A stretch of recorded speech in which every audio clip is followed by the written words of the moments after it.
Em Atos capítulo 3, verso 19, Pedro, cheio do Espírito, profetizou que antes da volta de Jesus haverá uma restauração de todas as coisas. E de fato isso vai acontecer, queridos, porque Deus, ele tem o seu plano e o seu propósito, que eles são irrevogáveis, vão acontecer. Então, eu creio que estamos vivendo nessa preparação. Eu tenho visto o conhecimento da palavra se multiplicando na vida de muitas pessoas. Não digo nas igrejas em si, mas em especial nas pessoas simples. Então Deus tem me conectado com pessoas simples que estão tendo o conhecimento da verdade de forma extraordinária. E eu tenho experimentado disso. Quanto mais eu medito na palavra, mais o Espírito tem revelado para mim coisas tremendas. Coisas que Ele revela para mim que eu tenho constatado na vida dessas pessoas.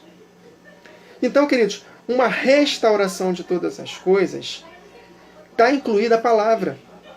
A palavra de Deus, ela precisa de restauração. Eu não digo nem reforma, eu digo restauração ao padrão de origem, queridos. O apóstolo Paulo, para a igreja de Éfeso, em Atos 20, ele disse lá com todas as letras: eu sei que depois da minha partida, lobos vorazes se levantarão do meio de vocês. E de fato, isso aconteceu, queridos. Depois que o último apóstolo morreu, João, a igreja começou aos poucos a cair em declínio. Até o século IV, quando aconteceram aqueles concílios ecumênicos, em que a palavra de Deus começou a ser diminuída no sentido de entendimento. Então, de lá para cá, queridos, muita coisa errada com relação ao entendimento da palavra. Aí veio a reforma protestante, no ano de 1500 e pouco, no século XVI, né, que nós conhecemos. Foi uma luzinha pequenininha em meio a uma multidão de trevas, queridos. Eu julgo que a reforma protestante reformou, assim, recuperou 3 ou 4% de toda a verdade que foi perdida desde o início daqueles concílios ecumênicos no século IV. Então, a verdadeira restauração vai acontecer agora no tempo do fim. E eu tenho visto isso, tenho percebido isso, meus irmãos, em que Deus ele vai se revelando cada vez mais aos pequeninos. Aqueles que têm fome e sede da palavra, que estão dispostos a ler a Bíblia e abraçar de todo o coração, rigorosamente, tudo que está escrito, tendo entendimento macro das Escrituras. Um entendimento de que o Antigo Testamento ele é a base, a luz para o escrito do Novo Testamento. Nenhum apóstolo, nenhum escrito do Novo Testamento, até mesmo os ensinos de Jesus por parábolas, nada está desconectado com o Antigo Testamento. Então, primeiramente, nós precisamos compreender que o Novo, ele só existe por causa do Antigo. O Novo Testamento ele foi escrito à luz do Antigo. Então, quando nós desconectamos o Antigo com o Novo, nós compreendemos a visão macro das Escrituras, conhecimentos indispensáveis acerca das 7 festas fixas do Senhor, tempos determinados, das 2 casas de Israel, que é a união de judeus e gentios, após a dispersão das 10 tribos do norte que foram dispersas por entre as nações, a divisão do reino de Israel em 2 partes, em que em Cristo Jesus foram reunidas no corpo dele, em que hoje não há diferença mais entre judeu e resto do mundo, é um só. Quando nós compreendemos acerca da mentira do pré-tribulacionismo, de que essa mentira que foi estabelecida desde o século XIX, acerca que a igreja não vai estar aqui na grande tribulação, que mais? A farsa da Trindade, e muitos outros assuntos. Salvação que não é por obras, mas que obras, né? A diferença de obras da lei e obras da fé, né? De que nós temos que praticar os mandamentos do Senhor Jesus para sermos salvos. A lei dos 10 mandamentos não foi abolida, mas foi depositada no nosso coração. Enfim, muitos assuntos estão vindo à tona.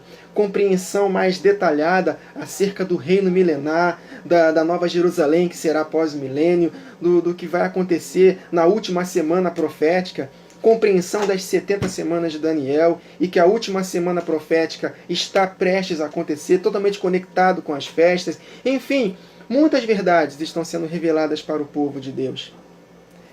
Repito, infelizmente, não nas igrejas, mas com pessoas simples. São essas pessoas simples que Deus vai levantar nesse tempo do fim. Eu não estou descartando de que a liderança atual das igrejas vai ficar de fora. Não, um ou outro vai ser realmente despertado para isso, mas eu digo que a grande maioria da liderança das igrejas nos nossos dias, infelizmente, não vão participar porque tem orgulho, não querem voltar atrás, não querem perder dinheiro, prestígio, enfim, queridos. Não querem deixar de pregar dízimo, né? Como se dízimo fosse algo praticado pela igreja primitiva, e de fato não era, nunca foi praticado. Dízimo é apenas uma sombra, mas ao mesmo tempo que nós entendemos que dízimo não é dinheiro, não vamos aproveitar desse entendimento e virarmos mesquinhos, pão duros, e pararmos de semear no reino, na vida das pessoas. Então todo esse equilíbrio, queridos, eu tenho visto que Deus está se movimentando, porque a igreja ela vai ser restaurada, a palavra de Deus vai ser restaurada, e depois que a igreja estiver cheia da palavra, restaurada, cheia do Espírito, orando em todo o tempo, aí Deus vai derramar a segunda parte das últimas chuvas, que serão mais intensas do que as primeiras ocorridas em Atos. E de fato, nós vamos colocar em prática aquilo que Jesus prometeu em João capítulo 14, verso 12, de que faríamos obras iguais e até maiores que ele fez. Isso vai acontecer na primeira metade da última semana. E muito provavelmente nós estaremos participando, porque Jesus está muito próximo de voltar.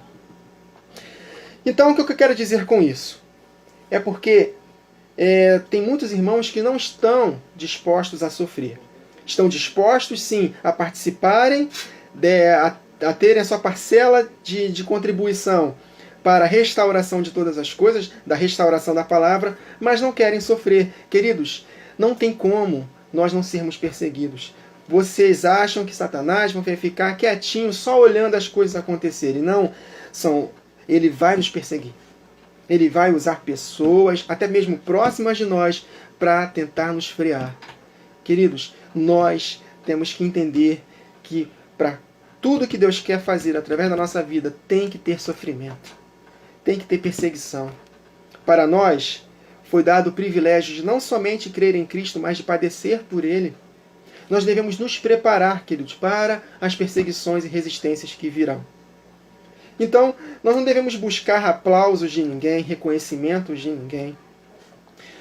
Nós devemos abrir mão de muitas coisas, inclusive da nossa própria vida, se for possível. Hoje não temos perseguição física aqui no nosso país, no nosso continente. Mas muito provavelmente, aliás, vai acontecer no mundo todo, mas muito provavelmente vai acontecer conosco vivos. Então, desde já, nós temos que nos preparar para sofrer. Então, o que eu quero dizer com essa gravação é de que se realmente nós queremos participar da restauração da palavra de Deus, nós devemos nos preparar para sofrer. Então, não adianta, se nós não estivermos sendo perseguidos, é porque não estamos incomodando Satanás.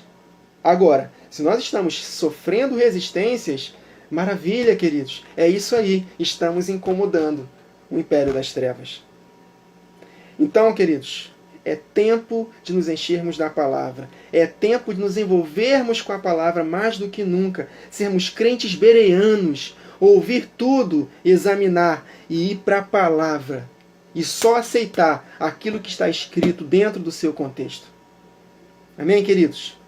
Então Deus ele se importa com cada detalhe da sua palavra. Cada detalhe da sua palavra vale.